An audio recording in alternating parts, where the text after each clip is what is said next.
Nazca, a geometric puzzle game for one or more players. Created by Andrew Frankel. Nazca is a game somewhat like mazes. You're going to follow a path from the outside track all the way to the inside. You have to stay on the lines, and you can never cross your own lines if you have to make more than one path. This is a full game book, including all of the rules and examples you need at the beginning of the book to help you get through all 50 levels. Also, there are blank level maps at the end so you can make your own. Here's a basic example map, a simplified version of what you're going to see later in the game. Notice that there is a black dot on the outside of the circles and another black dot in the middle of the circles.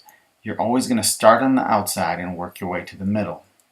And this one is a pretty basic track. You're going to follow the gray lines, wrap back and forth around to get to the center. I'll show you what that looks like. You can see here how the green path starts on the outside and zigzags back and forth following the gray trails to get to the center. This mission's beat. Pretty simple, right?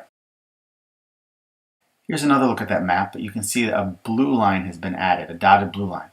This is an alternate route that could have been taken to still fulfill the mission. Some missions will actually ask you to look for the shortest or the longest route to complete the mission. Here's another simple example map. Notice how this one now has two different dots on the outside. So we're going to have to make two separate lines that start on the outside and work our way to the center spot without crossing over or touching each other.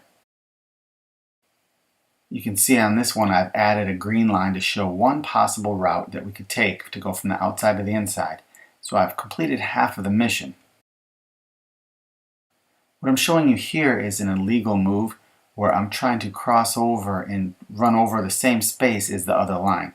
You can't do this, so you're going to have to plan your routes carefully before you start marking them. Here's that same puzzle solved, but without any illegal moves. The only place the lines really touch or meet is at the end point. So if these last few seemed easy, that's because they are. Wait till we start adding some of the more difficult features to the game, such as blocker lines. These lines are lines that cannot be crossed for any reason. You can't even trace along them. So it makes your route a little bit harder. You can see an illegal move as well as an actual valid move. Later levels will also add secondary goals. You're going to start on the outside just like normal, and you have to finish in the center just like normal. But on the way there you have to go through the secondary goals, which are grayed out dots, and you're going to have to go through each of them without crossing over your own line before reaching the center. Free rings are another interesting feature. You can see the grayed out ring. Those can be crossed at any point except directly as a continuation of where you've been crossing in a previous ring or the next ring as well. So you have to be very careful about where you cross there, especially if you have a level with multiple lines. Another feature of the game that can make it kind of fun and interesting is plotting all alternate routes that you can do. Especially if you're playing multiplayer, you can show that there's different ways that you can complete the mission, and it can make it kind of fun that way. One of my favorite ways to play this game multiplayer is route racing, and that's where you're going to try to draw your line in such a way that it blocks your opponent.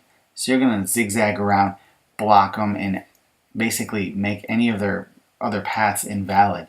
So you win because they can't complete their line. Really quickly, I just wanted to show you a few of the other levels.